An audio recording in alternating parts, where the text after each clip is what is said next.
So politicians do this a lot. They use these words that can mean anything, and you don't know what they're talking about. And then when you ask them a question, they go all over the place and use weasel words and everything else. When you say to the person, when you're talking to them, what do you mean by that? Get an answer. The encouraging thing about all of this is that most people haven't thought about what they believe. They don't know. They might hear little sound bites on the television. They might hear little slogans about, caring for the children and caring for the poor and this, that, and the other thing. But they don't know what that means. They don't know what that looks like in application in everyday life. So if you say, what do you mean by that? And it doesn't have to be that exact question. All this is getting information. It's getting their point of view. It's asking them to define what they mean by that.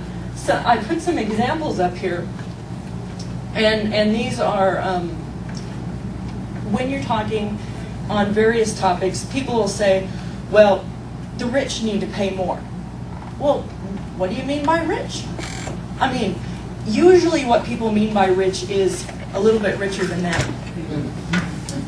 They don't know, do they mean 200,000 or 250,000 or 5 billion, or what do you mean by rich? When they say, well, the rich need to pay their fair share. Well, what is their fair share? What do you mean by that? And when they say, they're not paying enough, well, how much is enough? When they say, healthcare is a right, well, what do you mean by a right? And that'll usually stop people right in their tracks, because they won't have thought about what it means to be a right. They'll say that they oftentimes accuse conservatives of not being compassionate. Well, what do you mean by compassionate? What does that mean? And so these kind of things, when you ask them, always ask a question instead of making an assertion if you can make the same point. When you make an assertion or an argument, which are two different things, then you have to back it up. But if you're the one asking the questions, you're the one in control of the conversation. And these are simple things.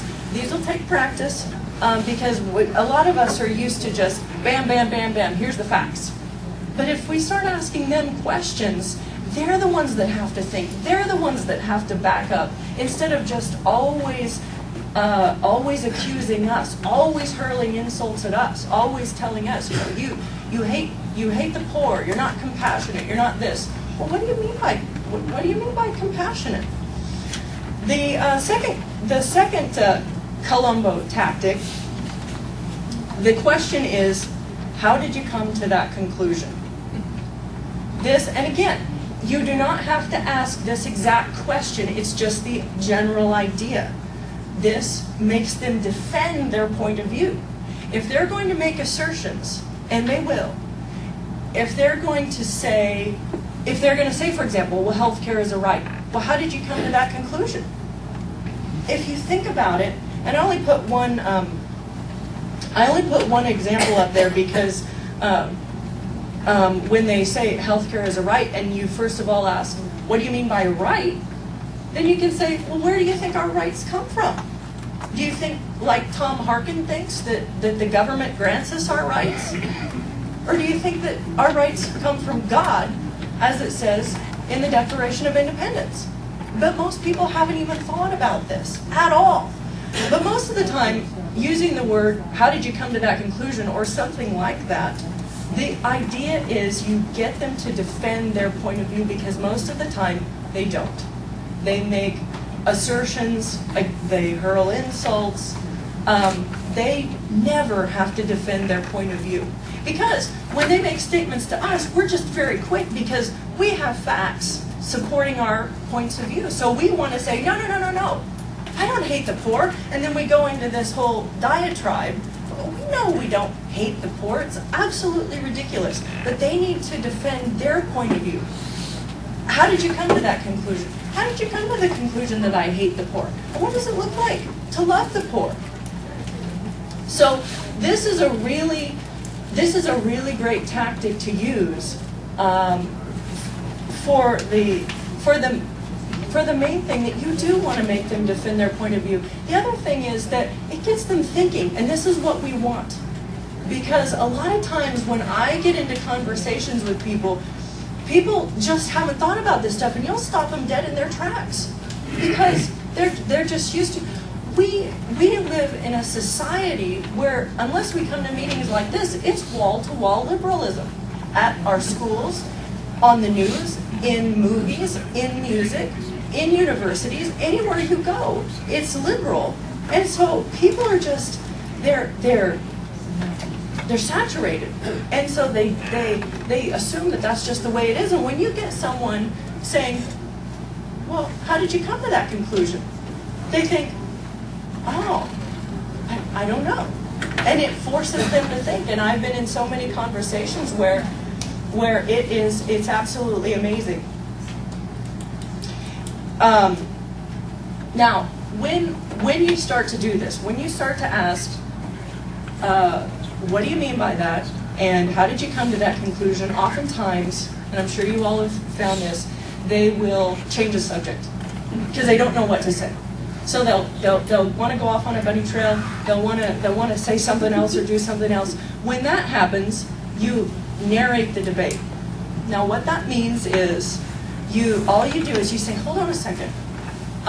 Before you said such and such a thing, and now when I asked you to clarify what you meant by that, so far you haven't done that.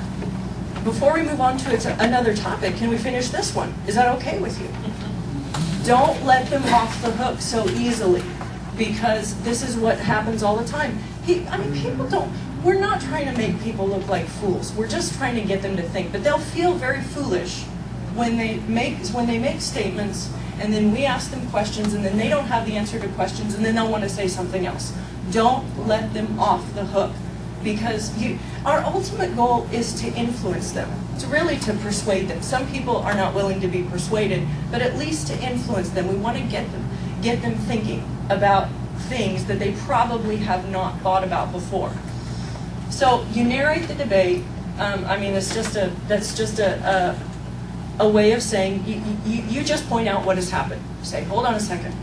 You were making this statement, and I was asking for clarification, and you didn't give me that. Can we address this first point before we move on to the next one? That's all that means. Now, Colombo Part 3 is not an actual question. You can go ahead and pull it up. The Colombo Part 3 is to use questions to exploit a weakness or flaw, or to subtly challenge or dismantle the other person's point of views. Now again, this is offensive. The others were, well, you could call them offensive, but they were more defensive. This is offensive. Now, we're not going to, when it says dismantle, that sounds very harsh. We're just using questions. We know if you were asking the first question and the second question, what do you mean by that, and how did you come to that conclusion? You now know why he believes what he believes, or you now know what he believes, and you know why he believes it. While you're in these conversations, listen carefully for any sort of flaw or weakness in their argument. And the only way you can go into this is if you do that, because they will be the one talking, you will be asking the questions, controlling the conversation, you will be in control, they will be the one answering the questions. Now, if they come from a liberal or a progressive persuasion, and you're a conservative, you're already going to see the flaws in their arguments. So you can go on. I've put a bunch of examples on here. Can you tell me when the government has ever come in under budget? This is, say you're having a conversation where they want more and more government, and they say, oh, well, the healthcare plan is going to be deficit neutral, or it's going to save money, it's going to, this and that. Can you tell me where the government has ever come in under budget?